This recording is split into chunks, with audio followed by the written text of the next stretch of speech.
안녕하세요. 금요사건 파일 디바제시카입니다. 2016년 3월 25일 광주광역시의 한 초등학교에서 근무 중이던 교육복지사 가명 안 씨가 이 교육급여라는 것 여러분 혹시 알고 계신가요? 기초생활수급자 가정의 자녀들에게 입학금과 수업료, 학용품비 같은 걸 지급해주는 제도인데요. 이거에 대한 신청서를 검토 중이었습니다. 그러던 중 뭔가 이상한 점을 발견하게 되는데 서류를 보던 중에 13살 여자아이 한 명과 12살 남자아이 한 명의 학적이 비어 있었던 겁니다. 그러니까 무슨 뜻이냐면 이 아이들이 학교에 다니지 않고 있다라는 것을 의미했는데요. 의아함을 느낀 안 씨는 아이들의 보호자에게 먼저 연락을 취했지만 쉽게 연결이 되지 않습니다. 그러다가 안 씨가 서류를 막 보던 중에 이 아이들의 보호자 이름을 확인하는데 왠지 어디서 들어본 듯 익숙함을 느끼게 되죠. 그래서 다시 조사를 해봤더니 두 아이의 보호자가 안 씨가 근무하고 있는 학교에 다니고 있는 또 다른 아이 4학년 A라는 아이의 보호자와 동일 인물입니다. 이해하시겠죠? 그러니까 원래 이 아이의 보호자 이름이 있었는데 지금 학교에 다니지 않는 이 두 아이의 보호자 이름과 동일한 겁니다. 그래서 안 씨가 이 아이에게 다가가요. 그래서 이 두 아이를 아냐? 무슨 관계냐? 라고 묻자 이 아이가 사촌지간이에요 라고 대답합니다. 그래서 교육복지사가 그러면 얘네는 어디 학교에 다니고 있니? 라고 물었는데 아이가 옆 학교에 다녀요 라고 말하게 되죠. 하지만 확인 결과 옆 학교에 이 두 아이의 기록은 존재하지 않았습니다. 그러다 겨우 복지사는 A의 보호자와 연락을 닿을 수 있었는데요. 보호자는 또 다른 이야기를 합니다. 이 학교를 다니지 않는 두 아이도 자기 자식이라고 말하는 거죠. 아니 아이가 분명 사촌지간이라고 했는데 뭔가 상황이 이상합니다. 서로 다른 이야기를 하고 있죠. 그래서 담당자는 이때부터 의심을 품기 시작했는데요. 게다가 그 당시에 얼마 전 끔찍한 아동학대 원영이 사건이 뉴스를 통해서 보도되면서 혹시 아동학대가 있을 수 있다라는 생각에 안 씨는 경찰에 신고를 했고 아동보호 전문기관과 함께 이들이 거주하고 있는 숙소로 찾아가게 됩니다. 그런데 안에 가봤더니 상황은 생각보다 훨씬 더 심각하다라는 것을 알게 됐죠. 일단 이 13살, 12살 두 아이와 A군은 사촌이 아닌 형제지간이 맞습니다. 한 집에서 잘 생활하는 듯 했죠. 하지만 또 다른 문제는 이 3명의 아이 외에도 집에는 무려 7명의 아이가 더 있었다는 겁니다. 가족은 총 10남매였습니다. 그중 첫째, 둘째, 셋째는 이미 성인이 돼서 직장을 가지고 독립을 한 상태였고요. 나머지 7남매와 부모 총 9명의 식구가 5평짜리 단칸방에서 살고 있었죠. 여기서 충격적인 건 사실 10남매였다라는 사실보다는 이 중에 아이들이 대부분 학교에 다니고 있지 않다는 겁니다. 심지어 아이들 중에 5째, 6째, 7째, 8째 이 4명의 아이들은 출생 신고조차 2015년에 한 상태였습니다. 이 표를 보시면요. 10남매의 그 나이가 써져 있는데요. 첫째 26, 둘째 24, 22 여긴 독립을 했고요. 이제 넷째부터 집과 살고 있었죠.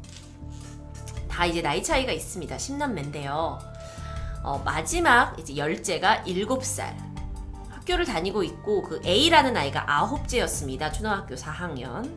굉장히 지금 많은 등장인물이 있어서 아마 여러분이 좀 헷갈리실 수도 있는데 중요한 건 이 독립한 아이 외에 이 동거남 7남매 중에서 이 2명 빼고 학교를 다니고 있지 않았다는 거예요.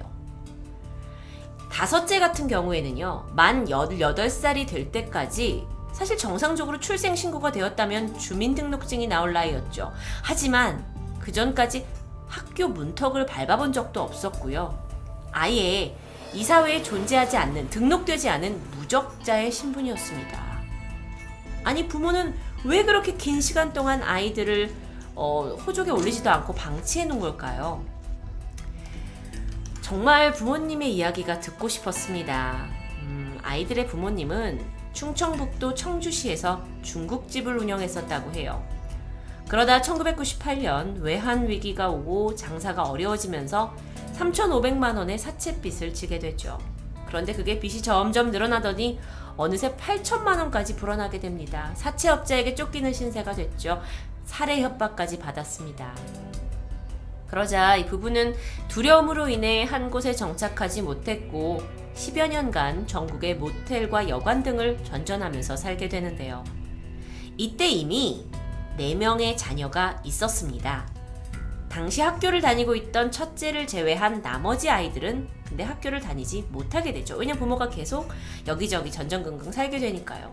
그나마 첫째조차도 중학교를 중퇴하고 검정고시를 치러야 했습니다. 그러다 1998년 부부의 주민등록이 말소되었고요.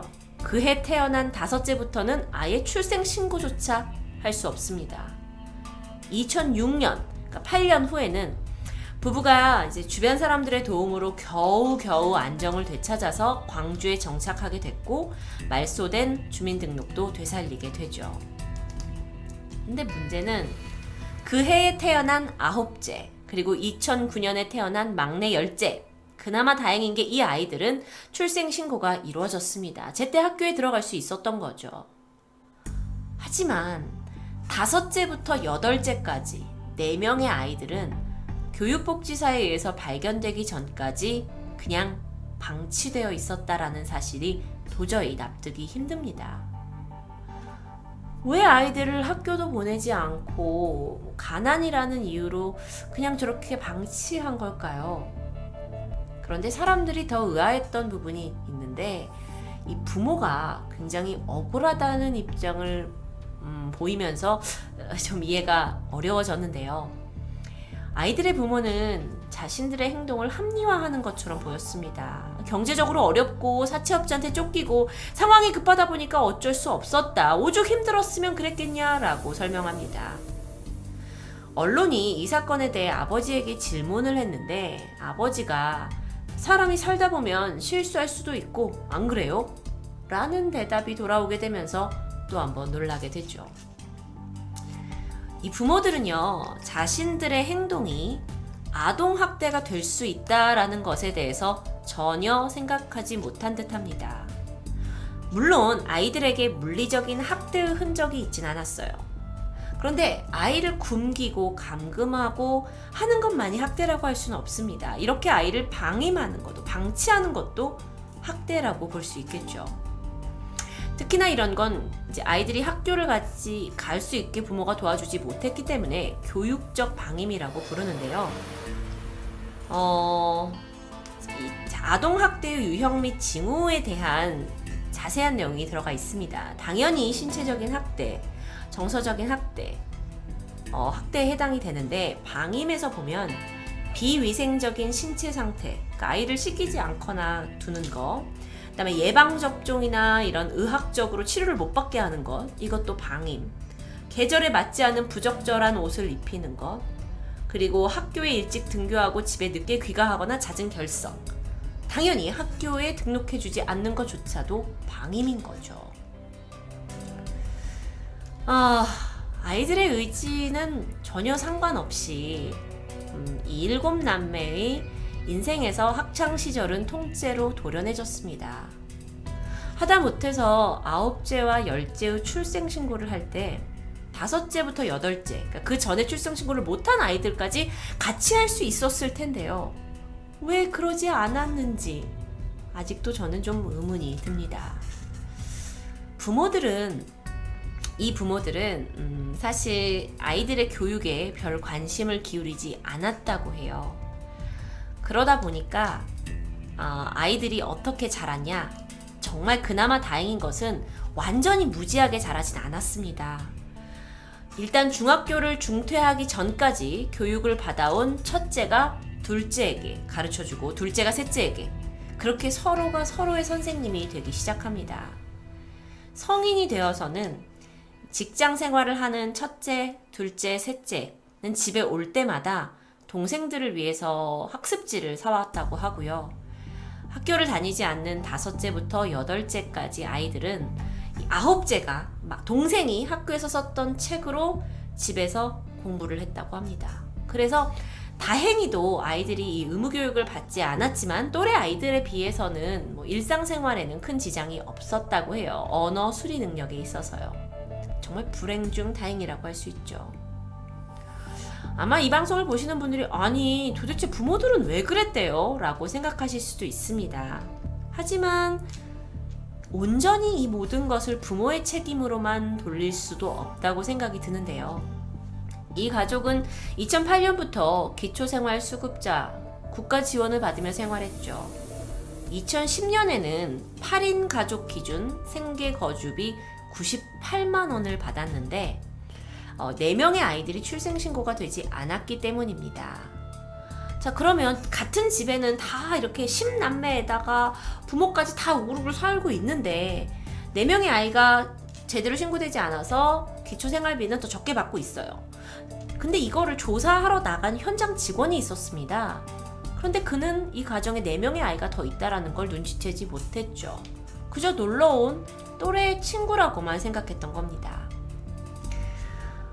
그래서 그들에게 책임을 묻기에는 구청 관계자가 이렇게 말했어요. 아니, 가족들이 신고하지 않는데 구청에서 어떻게 알 수가 있냐라고 설명합니다. 그런데 여러분, 이렇게 아이들에 대해서 책임을 전가하기 시작하면요, 우리 사회에는 또 다른 방치된 또는 방임된 아이들이 나올 수 있습니다. 그렇기 때문에 이런 상황을 막을 수 있는 사회의 안전망이 필요하다라는 생각이 드는데요. 실제로 이 사건이 세상에 알려지고 나서 출생신고를 등록제로 하자는 주장이 있었습니다. 이제 등록이 안 된 4명의 아이들이 사실 집에서 태어난 건 아니거든요. 다들 우리처럼 산부인과나 조산원에서 태어납니다. 이럴 경우에 만약 병원에서 의무적으로 아이가 출생했습니다 라는 걸 국가에 통보를 해서 부모가 출생신고를 하든 안 하든 병원에서 자체적으로 이렇게 시스템이 되어 있어 신고가 된다면 우리나라 아이들 중에 정말 등록이 안 돼서 무적자의 신분으로 사는 아이들은 없을 것 같은데요. 생각해보면 이 시스템으로 혹시라도 병원에서 출생이 된 후에 아주 어린 나이에 버려지는 영아들이 있잖아요. 이런 아이들 사태도 막을 수 있지 않을까라는 생각이 듭니다. 아마 궁금하실 거예요. 어떤 처벌을 받게 되었는지. 이 사건 후에 굉장히 이제 이슈가 되었는데 약 11개에 달하는 각종 기관들이 부모를 처벌해야 되냐, 그럼 아이들은 어떻게 해야 되냐 의논하기 시작합니다. 그 결과 분명 부모가 4명의 아이들을 방임해서 아이들의 인생에 막대한 피해를 끼친 것은 맞다. 하지만 물리적인 학대는 발견되지 않았기 때문에 처벌은 하지 않는 것으로 결정됩니다. 그리고 나서 이후에 아이들에게는 다방면의 지원이 계속되었죠. 좋은 소식인데요. 7째와 8째는 초등학교에 다닐 나이였습니다. 각각 초등학교 6학년과 5학년으로 입학하게 되죠. 이 아이들이 처음 학교에 가는 날요, 눈물을 흘릴 정도로 기뻐했다고 해요.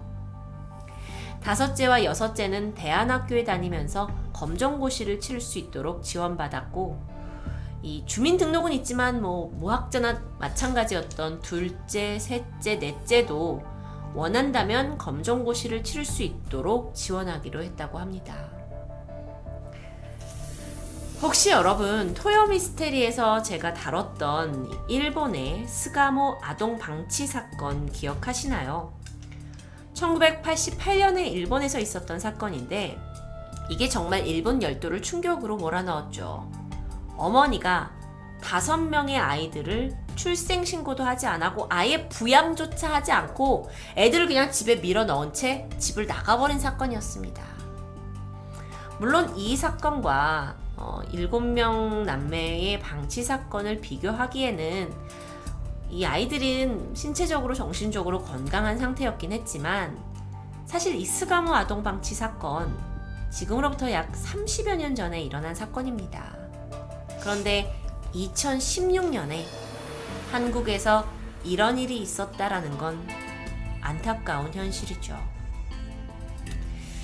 교육복지사 안 씨의 관심이 아니었다면 아마 아이들은 아직까지도 학교에도 못 다녔을 거고 또 사회생활도 힘들었을 수도 있습니다. 자녀에 대한 책임, 누군가에게는 너무도 당연한 거겠지만 누군가는 정말 쉽게 이해되지 않는 이런 학대와 방임이 우리 사회 곳곳에서 벌어지고 있는데요. 더 이상 죄 없는 아이들이 피해를 보지 않도록 이 사회가 더 노력할 필요가 있는 것 같습니다. 금요사건 파일 디바제시카입니다.